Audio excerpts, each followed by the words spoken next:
Hi, everybody. Hi, Sethu. I just wanted to confirm with you if you would like me to share your presentation for you or if you would prefer to do that. I would prefer to share it myself. Okay, thank you. I just wanted to confirm that. Thank you so much. Alrighty. Okay. Yeah, is Elizabeth Boy? Elizabeth? I don't Okay. see her in the participants list, Dr. Okay. Takalani.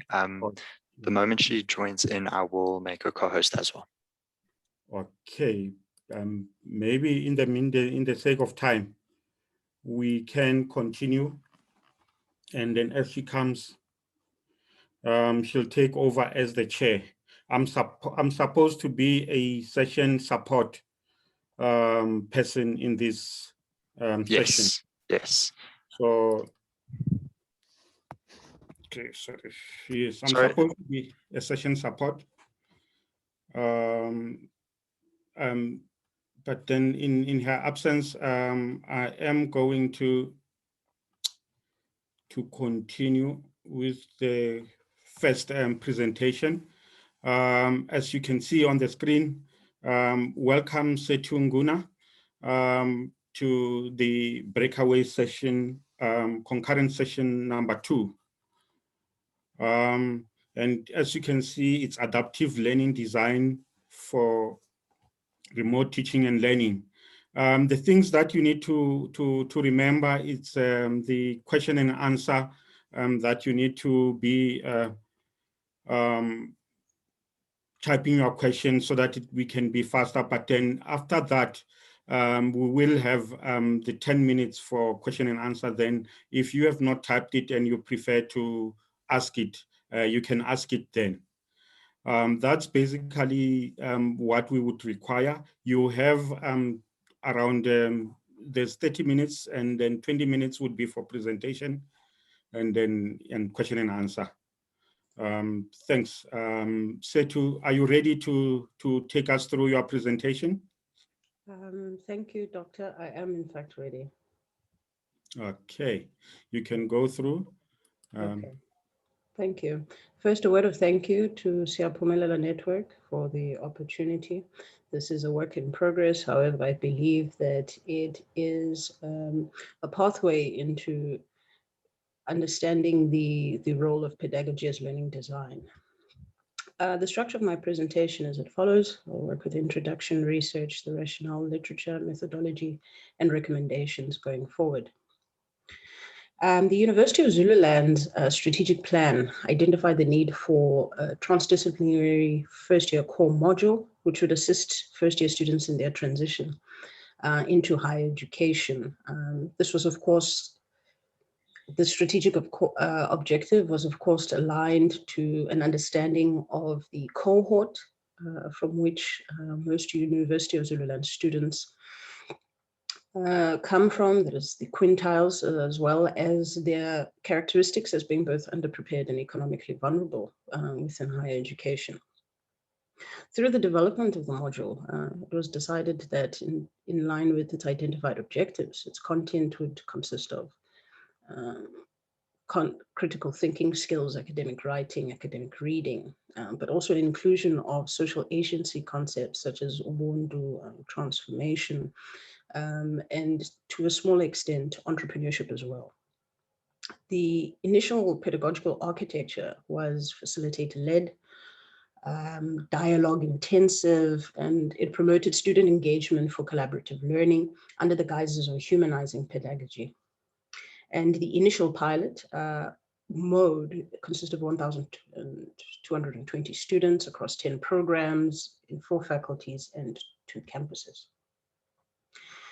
The piloting of the module in 2020 coincided with the transition to remote emergency teaching and learning due to the pandemic, and has continued under lockdown regulations in 2021.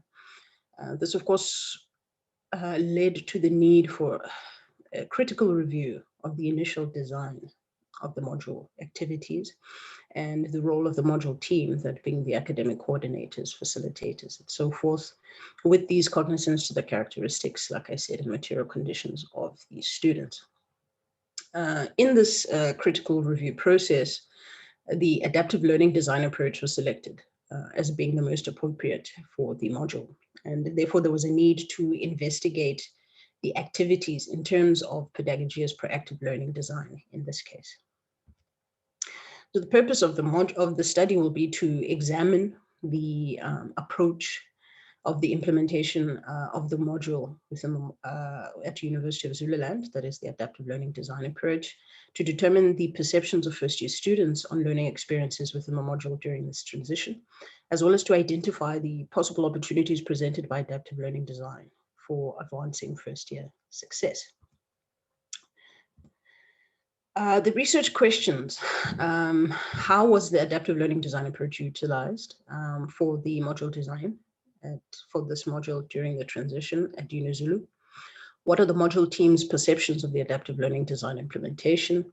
What are UniZulu first year students' perceptions of their learning experiences within the module? And what opportunities are presented by adaptive learning design in advancing first year success?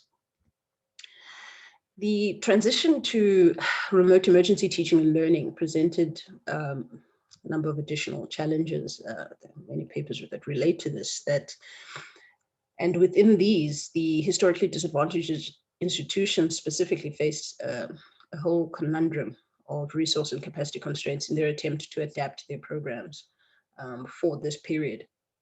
And there have been a number of academic deliberations on this transition within South Africa, within the South African higher education, from Van Schalkwyk's look into the impact of the pandemic on the sector as a whole, Lagrange's look into the innovation ripple effects that have come through this transition, as well as Dube's look into the systematic challenges faced by students during this time. However, there remains value in centering pedagogy as learning design and examining its influence and impact on the learning experiences that students have within institutions. One great pioneer, one would say, of first-year studies, Vincent Tinto, noted that once an institution admits a student, it becomes obligated to provide, as best it can, the support needed to translate the opportunity access it provides to success. Now, the first year of studies is a body of study on its own, a field of study of its own. And it is identified that the first year experience is incredibly critical to the adoption of academic culture by students, that being whether the skills required to navigate in the space, social and otherwise. And within South Africa, this transition is further complicated by a number of challenges faced by the basic education system. This related to language, the lack of social support structures, and under-resourced schools from which these students come from. And through this identification of not only the importance of the first year, but also the role that universities can play in facilitating an easier transition. Van Zyl, also a very big scholar within the field, spoke to how a number of institutions have developed interventions to scaffold these students' first year. These began, of course, in the South African context with Forte's LKA 11101, UJ's own first year experience program under the leadership of Van Zyl, of Professor Van Zyl and others. David Valvane put together an incredible study looking at the management of processes during the transition in higher education institutions. And he noted that the COVID-19 driven migration by universities to emergency remote learning has sharpened the existing socioeconomic fault lines in higher education and society at large. And within this, remote teaching and learning was a critical form of that, in the sense that it posed a number of technological, pedagogical, and social challenges. There needed to be consideration given to the modality, how it would be rolled out. Some had multimodal perspectives on it. The role of students, instructors, lecturers, instructional designers, learning designers, etc. The pacing, the assessment criteria, and feedback, which are also quite a big topic of discussion within this transition period. It also requires the look into the tools that were being used and platform optimization where necessary for this. As noted by Dlamini and Zinisa, historically disadvantaged institutions, as noted by Valvane, were also tasked with the additional technical, procedural, and context-specific considerations required for them to do the remote, actually to implement remote teaching and learning. In this sense, adaptive learning design can be centered within this discussion because there's a requirement for the identification of the level of students' knowledge and learning styles. And the University of Central Florida's adaptive learning design framework, designed by Cavanaugh and others, identifies adaptive learning design as a learning design that has objective-based lessons, chunked lessons, with very specific outcomes in place for each one, a personalized content and assessments that are related to the students' progress, what they're doing well, what they're struggling with, timely feedback, which feeds into the personalization of content and assessment, individualized learning pathways, which ensure that students who are struggling in one particular content area are given multiple access points to additional support within that content area. And most importantly, during the emergency transition, the remedial capability, the ability to ensure that students are given various opportunities to enhance their knowledge on a particular content.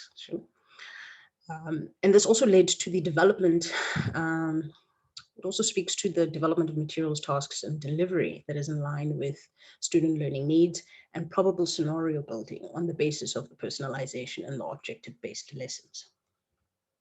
In terms of methodology, the study to be conducted is a qualitative study, specifically exploratory case study, in that and the selection was chosen on the basis that it deals with these interlinked concepts of not only the first year experience, remote teaching and learning, as well as adaptive learning design, in order to investigate context-specific phenomena, and we'll also be making use of multiple data methods. In terms of the data sources specifically, during the duration of the pilot delivery, there were weekly module team reviews, facilitated monthly reviews, the use and look at Moodle data analytic reports such as activity logs, participation trends, etc. The periodic surveys of student experiences. For the pre-module survey, we already have about 1,052. For the midterm survey, it's still growing at 672 students. And for the post-module survey, which is yet to be submitted. The analysis of the data is to be carried out through SPSS and document analysis of these reviews, reports, and the data analytics in order to capture patterns of some sort. In terms of recommendations, in the continuation of the study, firstly, it is to investigate the practice of pedagogy as proactive learning design within higher education, but also to develop contextually relevant adaptive learning design frameworks for the development of first-year learning experiences within the South African context specifically. Thank you very much. Thank you very much, Sethu, for a wonderful presentation on adaptive learning design for remote teaching and learning, advancing first-year success at a University of Zululand. If there are any questions, you can post any comment or questions on the chat. You can also raise your hand for any questions. I will identify you. We are open for comments and questions.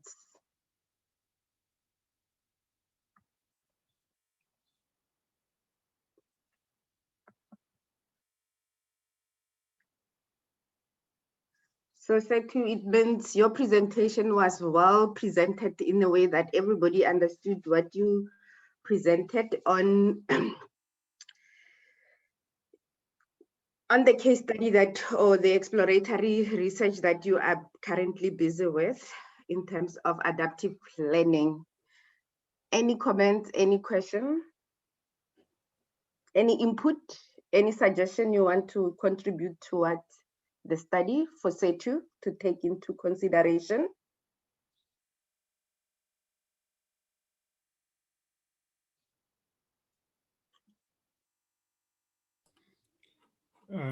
Does everyone know how to raise their hands? If I may ask Takalani here.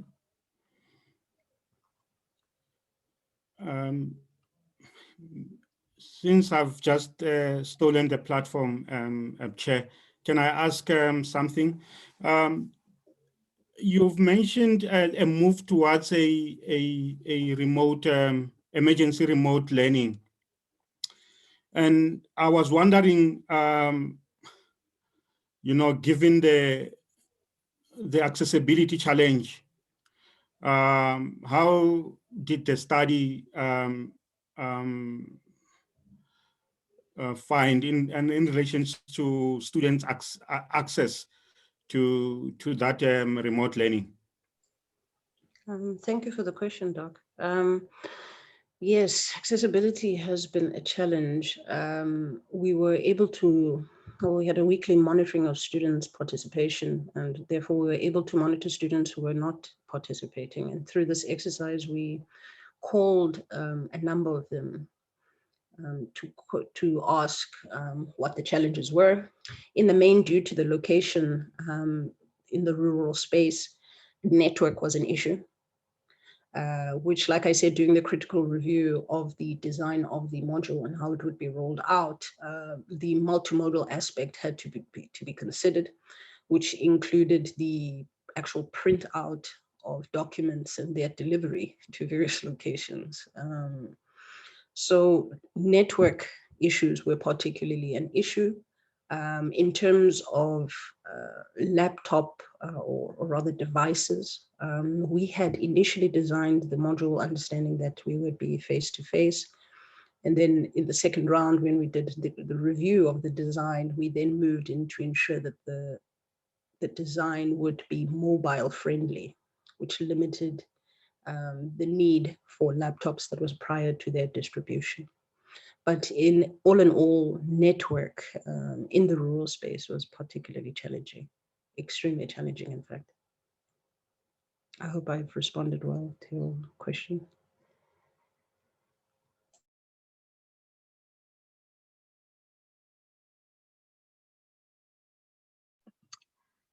Any other question or comment?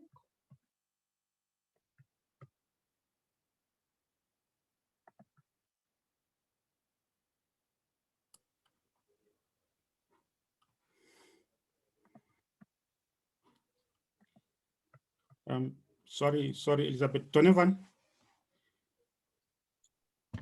Yes, Dr. Takalani. Yes, Dolly Ayub. I don't know if is on. He needs to be admitted or what. I can't see anything like that. Let me have a look for you. Is it Dolly Ayub?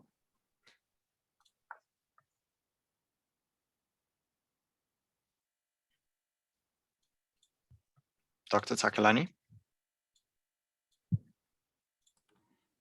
No, I see one person in the lobby, but I can't see who's that. Okay, so I have a Dolly Ayub in the participants list. However, it seems like their audio is not functional at the moment.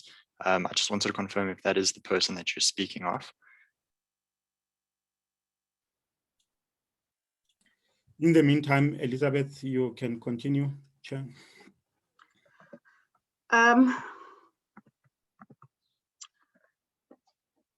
Since there are no questions, and our next sessions should start at 20 to 11. We are now half past 10.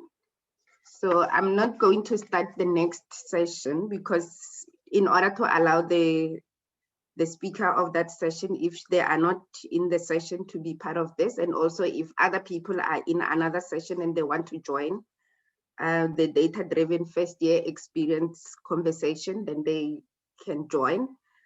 I see in the chat there is one comment. Oh, it's from Sethu. She appreciates And she thanks everyone for being part of this.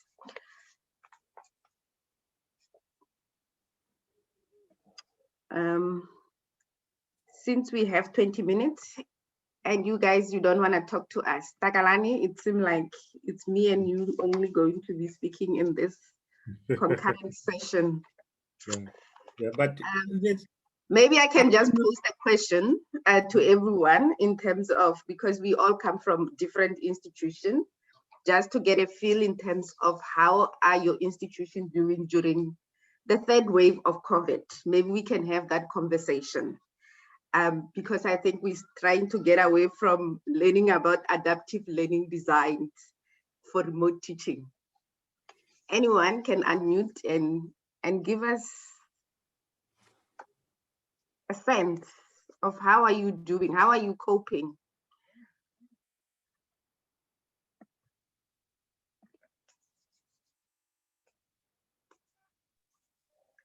Otherwise, I'll start singing because I know I can sing, but not good, not like the idol.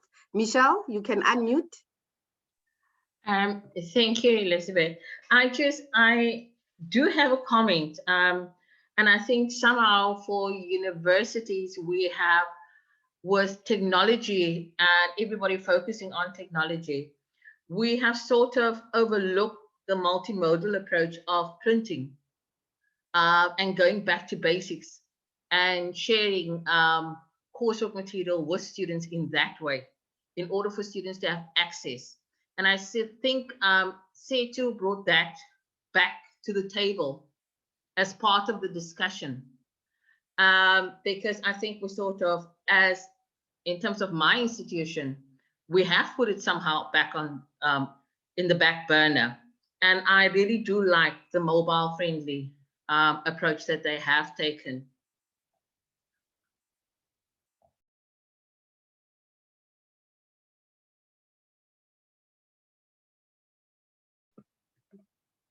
Thank you, Michelle.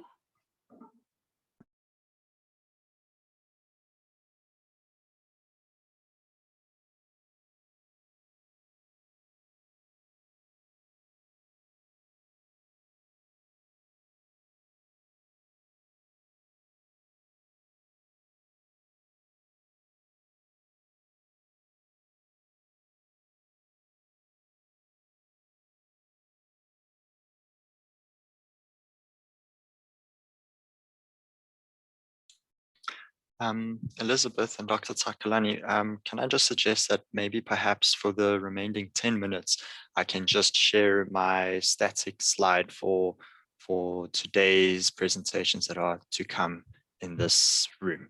Just wanted to confirm with you if that is all right. Please do that. Thank you. Absolutely. Wait. Since everyone wants me to sing, I will sing a student success song that I just composed now. Unless someone wants to take over, because my voice is very terrible when it comes to singing.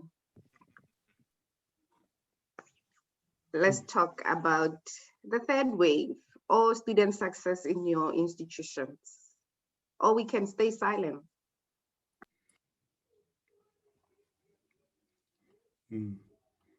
Maybe we can check the institutions that are here, Elizabeth, and then see how we are going. Anyone from DUT to share with us how this relates to their institution?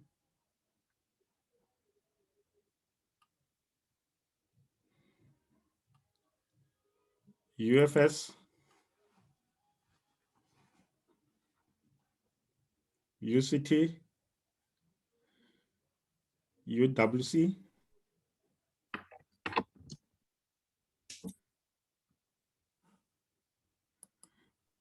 It does not seem to have anyone from those institutions. Since I'm from UWC, I am not too familiar with the teaching and learning environment. I come from the data space. So, but in terms of what we have been doing when it comes to remote learning and teaching, and I think with the third wave, UWC is still continuing with the online learning and teaching for the third term which is in the second semester. So we are going to continue. And when it comes to how we handle the third wave as well, it's a little bit of challenging because I think lots of people these days have let loose. They're no longer social distancing. We're no longer wearing masks. And I think we need to stay safe and also encourage our students to social distance, always sanitize and stay safe and continue learning. Any input from any other person? Elizabeth, it's Takalani again. I'm sorry, it's the two of us that are talking. Sethu, you actually promised to share with us opportunities of adaptive learning design to address student academic literacy challenges and advancing equitable students' success. I may not have caught that. Can you share with us something on that one? Those That part of the discussion. Well, the case study is still ongoing. Like I said, we're still collecting data. However, I will say that an incredible experience within the module, or within working within the module, has been that of beginning all engagements with students by identifying their own, which is, I guess, part of the adaptive learning design approach.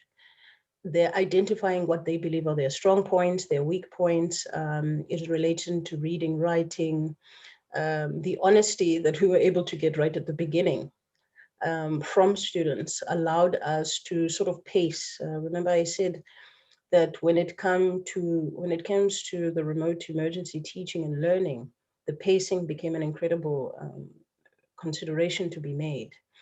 So with that, I would like to think, although that is quite early in the game, like I said, we're still taking in data from students through surveys. We have seen students engaging with the supplemental materials to the extent of sharing them with students who are not part of the module.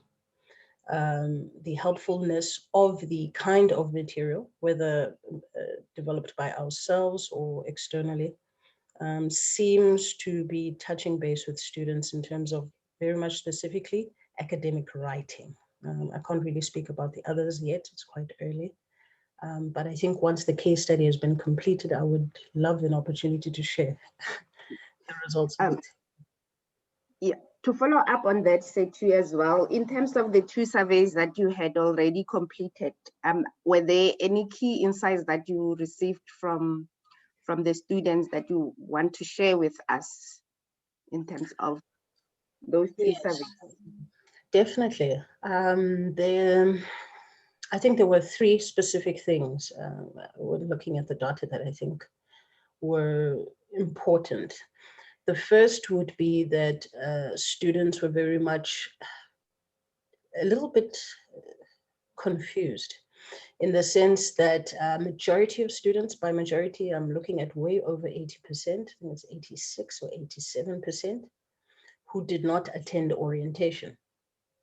This, of course, there are reasons for that. Our orientation was taking place online and students had digital literacy issues. Number one is in addition to the network challenges, which meant that in designing the module, we had to first begin with orientations across the board, whether it be to Microsoft Word, whether it be to Moodle, whether it be to all of these. The second one is students sort of, I wouldn't say admitting, but rather sharing their challenges. Like I know I said in my prior answer, challenges related to English, challenges related to writing, challenges related to reading as well. So students were very much honest in the surveys and said they had challenges with reading, writing, and the use of English in communication. Within the midterm survey, we ranked, or rather we asked students to rate the resources that we made available to them, which include the tutorial, very short tutorial videos on navigating Moodle, on using Microsoft Word, on referencing, on accessing the online library databases and things of the sort. And the tutorial videos, more so than the written documentation on Moodle, on Microsoft, etc., seemed to rank very highly, which we found very surprising. But these very small 4 or 5 minute videos on Microsoft Word, for example, held more traction. The Moodle data analytics seem to agree with that. We have students going back, perhaps a student first watched it in April the 4th, would go back in May to re-watch the video, which meant that it was in fact a credible, I would say, tool for academic support. Okay. Thank you, Sethu, very much for sharing with us your project. We are left with 4 minutes and then we're going to start the next session. If there is any other input you want to share with us within this last 2 minutes, you are more than welcome to share that. Otherwise, is Sandile, Phinda, or Songca with us?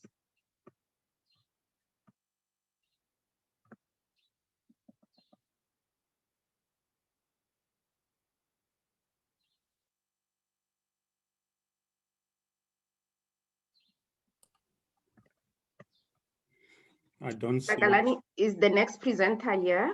I don't seem to see the presenter. Okay. So From we'll what I can see from my side on my participants list, Sandile is not with us currently. Okay. Probably they will join. They are still with in another session.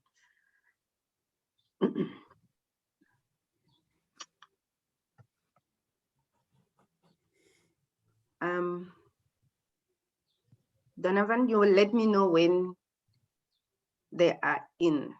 Yes, absolutely. I will let you know as soon as Sandile is in the waiting room, and I'll let her in and let you know.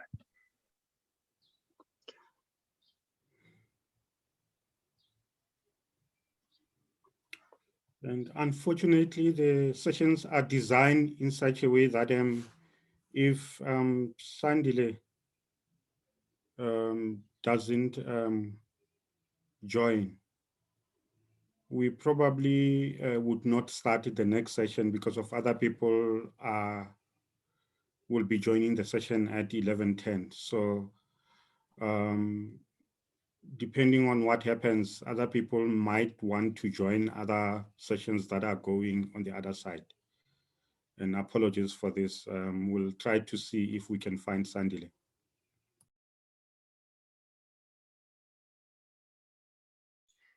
Yes, that is correct, Dr. Takalani. We won't proceed on to the next presentation.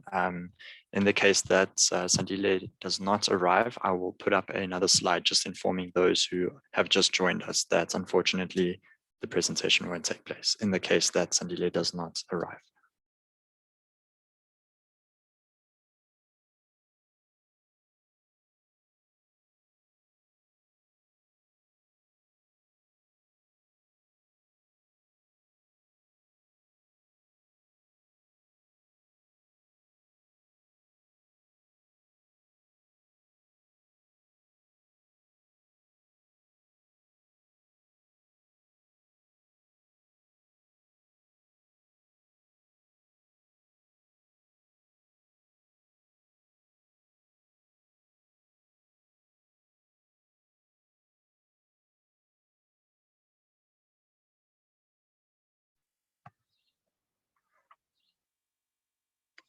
Donovan, it is 22. Yes. And I don't have anyone in my waiting room. And again, Sandile is not in the lobby. okay. I think then it's safe to say so that people don't miss out on other presentations as well. All right. Then we can put up the slide. Okay, absolutely. I will do that for you now.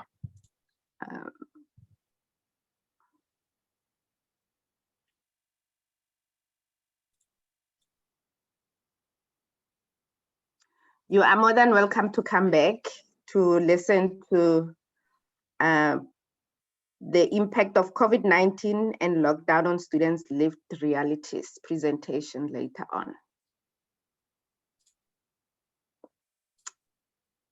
Or you are more than welcome to stay.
Donovan, don't you want to pause the recording and then restart it later on? Sure, yes. Apologies for that. Thank I'm you. not sure. Thank you very much. And welcome to your session. We nearly left the session. You are presenting on the impact of COVID-19 and lockdown on students' lived realities. How could students be assisted and empowered to participate in an online learning teaching space successfully? You have 20 minutes to do your presentation, and after that, we will have 10 minutes of question and answer session. Your 20 minutes starts now. Thank you very much. I'm trying to see at the bottom how to share the screen. Let's quickly see. There we go. And I want to look at my the PowerPoint. Let's quickly go up. No, so many things open. Let me just see. I can't. I'm going to just exit full screen because what I'm looking to share is this. Please let me know if you can see the presentation. Can you see? Not yet. Okay, I will go back. Can you see now? Yes, we can see. Okay. Thank you very much. I'm Venicia McGhie, and I actually have two co-presenters, but they're not part of the conference, so I will do it alone. Let's go, since you already have the title. What we're going to look at, I will give a little bit of background, aims and objectives, our theoretical underpinnings, our methodology process employed. Then we have some of our students' reflections and some of our students' suggestions.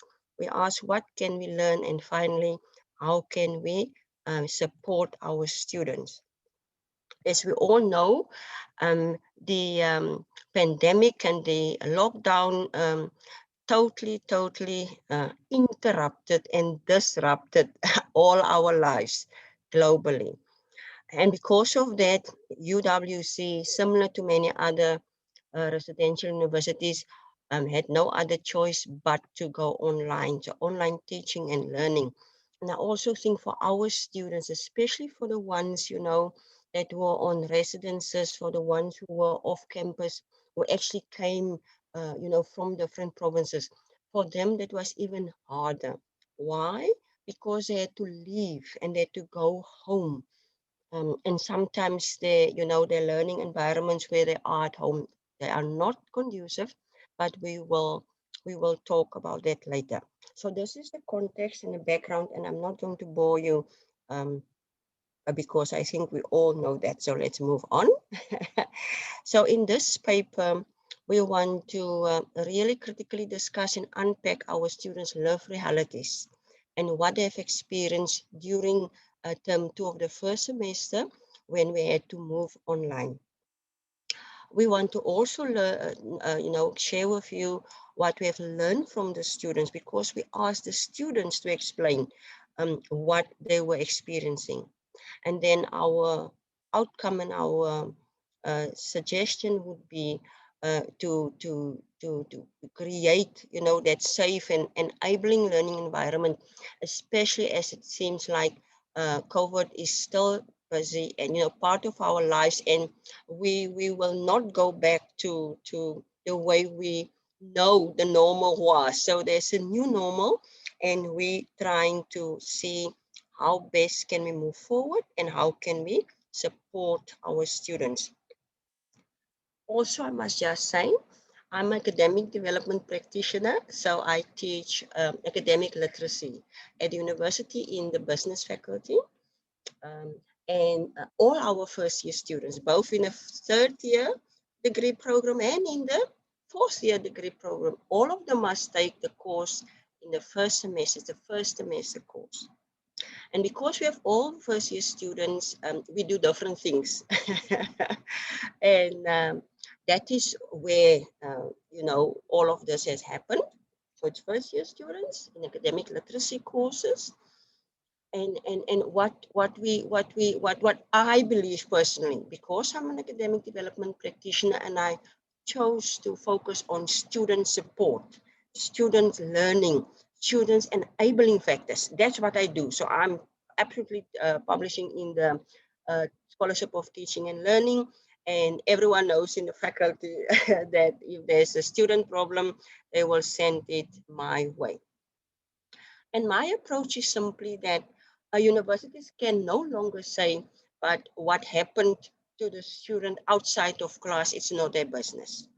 Also, I don't think universities can anymore say, we're just here to teach. When I talk about university, I'm talking about us as lecturers, I'm talking about the staff, even support staff, even professional staff.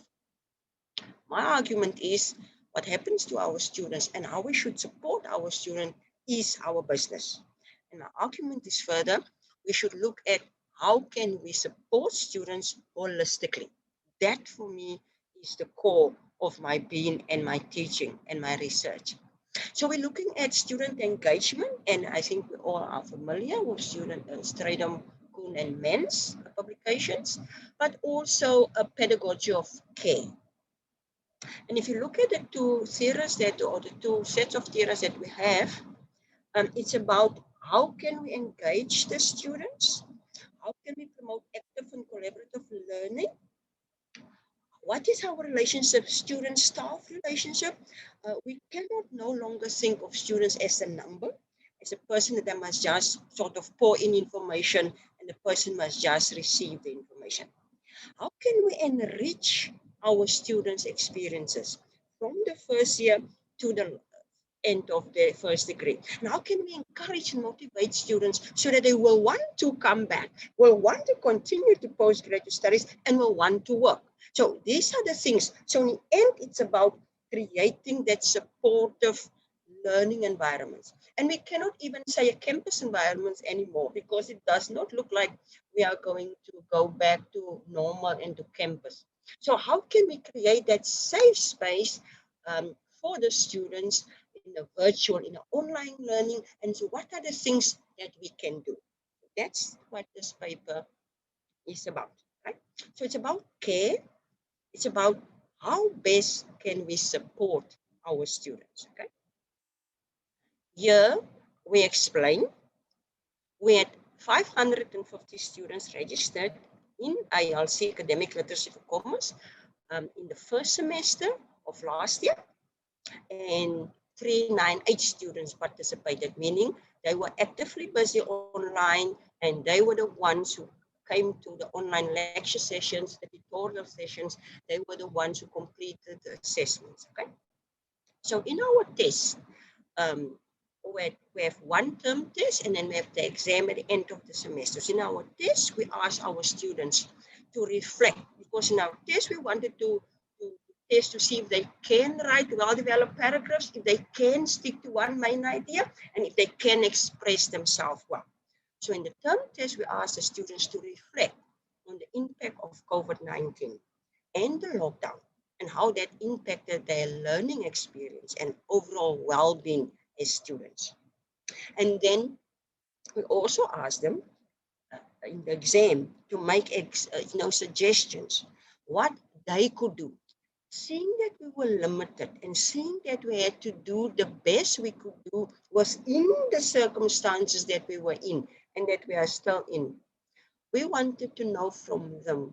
So after reflecting, what were your experiences? We also asked them to make suggestions on what they can do, what their households can do, and what their communities can do to assist them. And that's what we are reporting on today. So from the students' responses, we analyze that, content analysis, and we identify different themes. And the first theme was the students saying that they must take responsibility for their own learning. They talk about how to take care of themselves. They talk about network and communication and collaborative learning as a third theme. They talk about they had to learn self-discipline and time management. They talk about how to become independent, how to take charge, how to become self-regulating students. Some of them explain the creative problem-solving solutions that they came up with. They talk about how to reach out and seek for help. And they talk about their feelings and their expressions. So these were the themes that we identified.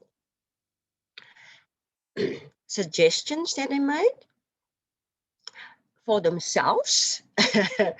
First one was that they should be responsible and use the data, because some explain nicely that you can get distracted and you can use the data for something else, but then you will run out of data. And then they said they needed to find electronic device, and some explain how they use their smartphones.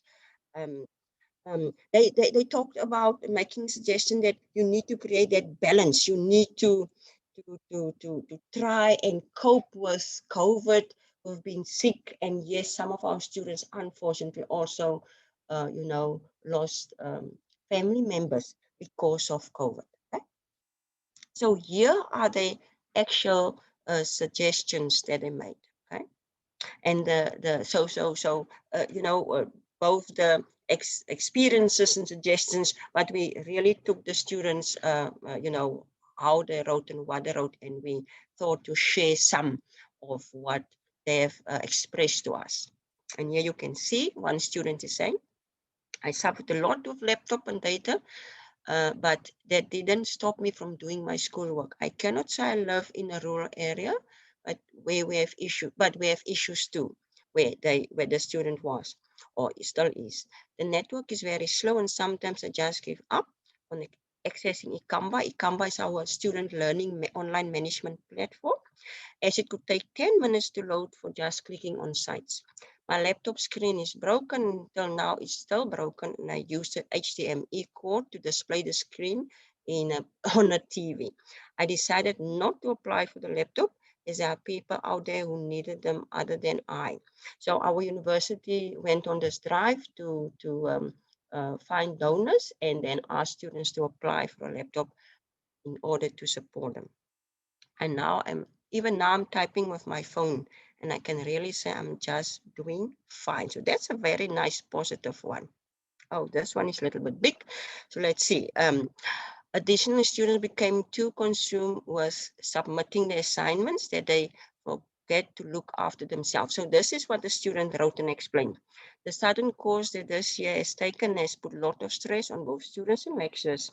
The goal has always been to complete the academic year, but this is where things get tough.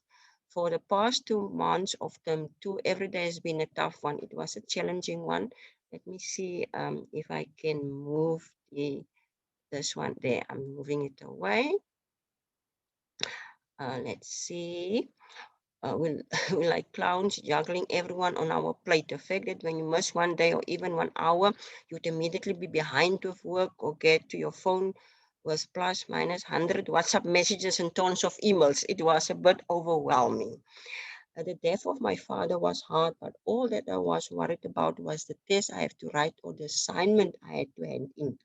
It is hard having to mourn a loss, but at the same time losing out on work every day that goes by. I did not put myself first because of fear of failure. Therefore, it is of utmost importance to look after you no matter what. Another one. Some of the alternatives that can be done to this problem is that for students to engage in online learning and give it their best as their future lies in it. Students can self-study and engage in this discussion forums if they don't understand. There are WhatsApp groups that are created for students to engage. I know it's risky, but the futures are on the line. So these are all what students wrote, the actual responses, okay? They also said that they must be flexible. Their families, unfortunately, because they're home, they have to do other, normal duties and stuff. They said that staff should be supportive. The household should be supportive. They should be provided with electronic devices. We should, let me just go back. I want to move this again. Eliminate unnecessary domestic violence triggered by various forms of substance abuse. And this was a big issue that came up for some students that was in their houses, they were, abused, but also in their neighborhoods, they were abused. Here they make suggestions for households. There's less space. There's no private room or quiet space. I share a room with my two sisters and there's no room to study. So she's saying she's sitting room early in the morning. So, and that was another good suggestion that many students were, making, saying that they waited till everyone was sleeping and then they could sit and work either at a kitchen table or somewhere else. So it was also about negotiating space and working in silence, from their family members. They talk about all the things that they have to do and the fact that their families, sort of expect them and not consider that they have responsibilities and things. And what was important and what was said is that the libraries were also closed down, which is one of the big things in communities, that students use and can go to the library, but they couldn't even do that, okay? They also talk about cleanliness and how to clean. They're talking about, their poor conditions when they live, and where parents cannot even afford Wi-Fi or stuff like that. Then they make suggestions for the communities. They say the community members who support and motivate them, they should make, allow them to use their facilities and stuff, help them to make their community safe. They talk about the shebeens, the level of noise. And so they explain that there are different people in the communities and different things are happening. And even if they try to study, it's not quiet, it's noisy and it's not safe and all that. Here's a big one that we added, a very long one, to students explaining that there's a high level of noise in the community where the student is living, where the student is residing. And because of all the other, avenues that were closed, libraries, community halls and stuff, the student was stuck with this noise, okay? So it's explaining nicely. They really, explain to us in detail what they were experiencing at the time and how they tried to make do for, how to still be able to focus, still be able to do their work, how they navigated and how they negotiated and how they came up with creative ideas as to how they could manage to complete their work and how they could manage to stay on course and to focus. Here the student is explaining. Before lockdown, our libraries operated from 9 to 5 and 9 to 1. So now the students making a suggestion they could adjust and accommodate the students. And they explain how, because at home, some of their duties include looking after their younger siblings. So we ask, what can we learn from the students? And how can we help students? And what definitely came up strong was that we should have patience and empathy. We need to continuously encourage and motivate our students and let them know that it's okay and we appreciate whatever effort they are making. We should encourage them to continually using their cognition, knowing that they can come up with creative and problem-solving strategies. We should continue to support students because the support will help them, to build resilience. The support will help them to not give up, to not drop out. We need to reassure our students that they are not alone. Venicia? Yes. Yes. You have 2 minutes to wrap up. Okay, I'm absolutely almost done. So we need to very importantly listen to our students and build their confidence, check in, make them aware of all our CSSS student support services, free toll-free online 24-hour counseling helplines and all that, making them aware that we understand that we are there and that they are not alone. Okay, the experiences and what they explain and their suggestions really us as lecturers working with them gave us greater insight into their lived realities. And what we have done and tried to do moving forward was to see how best can we support students and how can we let them know that we're there and that they can speak to us and that we want to support them. Thank you. Let me now go back and see if I can stop sharing.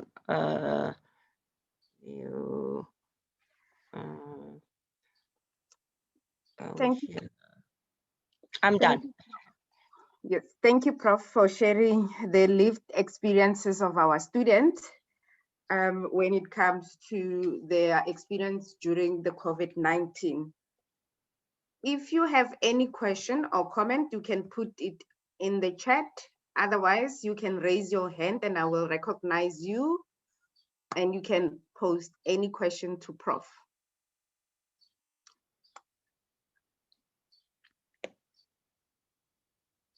Okay, Tony Nolutando. Thank you very much. I really enjoyed the presentation. When you were flighting what changes or what students are learning, there was an issue about data. Students are saying they have learned to be economical or to use their data economically. I just wanted to find out, did your university also have, or does it have the 20 gigs nighttime and 10 gigs daytime?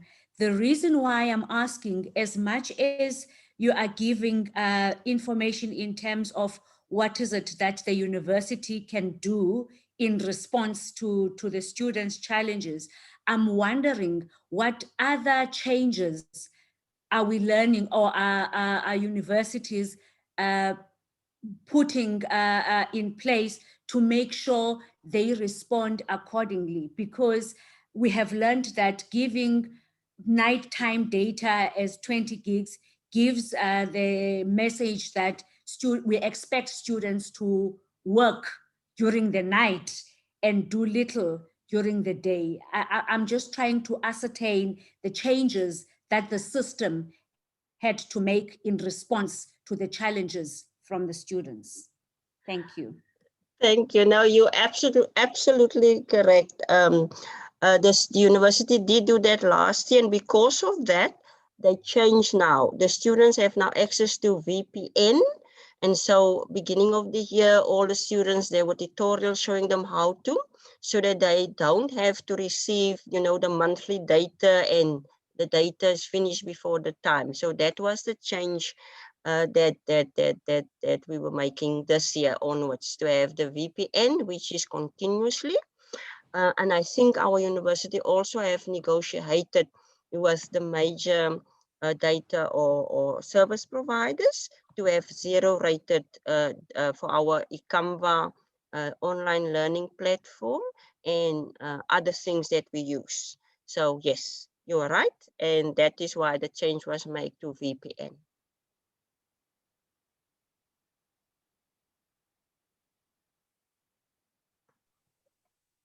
Thank you. There are also some comments in the chat. I'm going to go through them while I wait for some people to raise their hands. Prof, you did receive a comment from Dr. Sandile. He says, well done. It was an interesting presentation. And you also have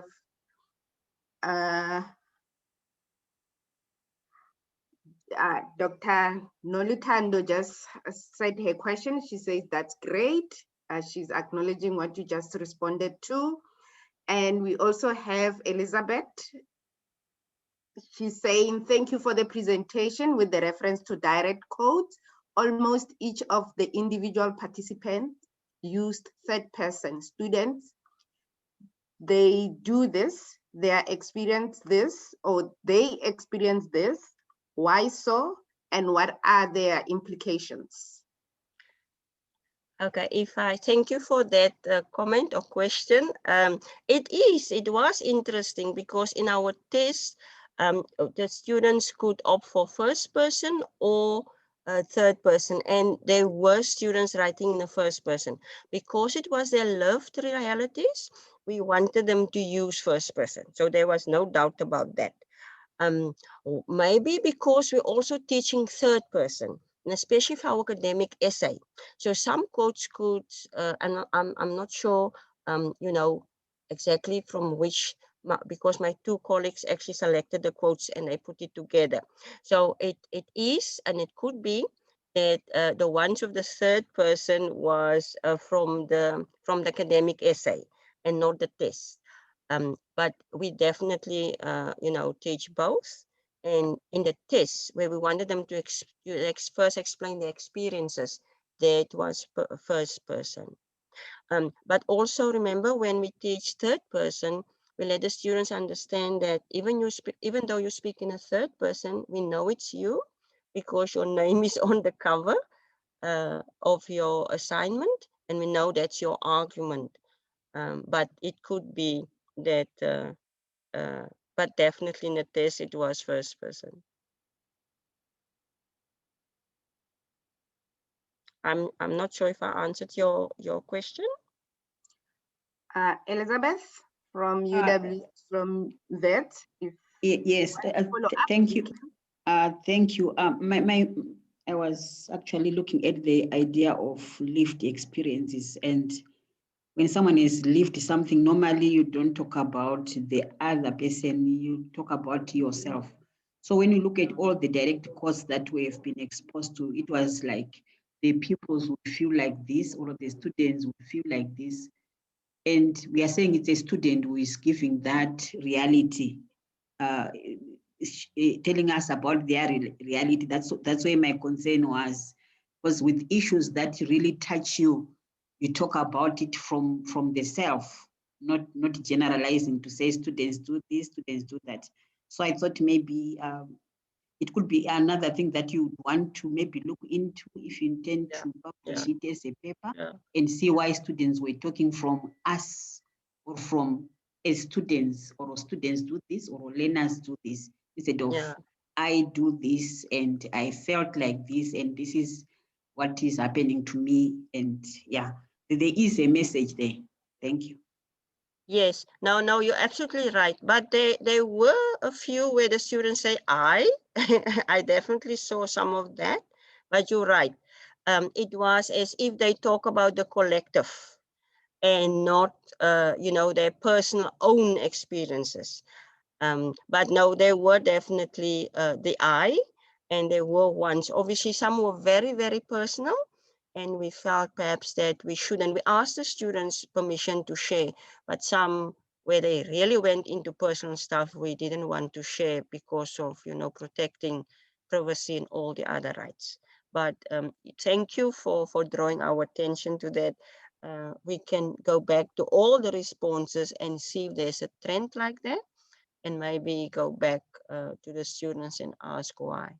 Thank you. Thank you so much. Yeah. Thank you, Prof. And there are more comments in the chat. You can look at that. And like they always say, all good things have to come to an end.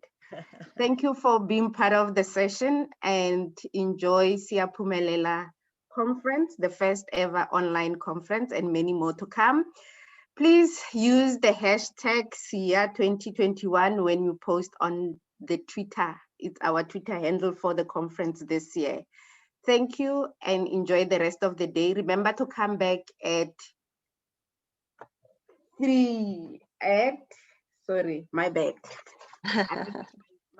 my paper's ready yet. Remember to come back at 3 for the panel discussions. At 3 o'clock until 5:30. Enjoy the rest of your morning. Thank you. Thank Bye. you. Thank you. Keep well, keep safe. Thank you. We enjoyed your presentation, Prof. Thank you, and bye, everyone.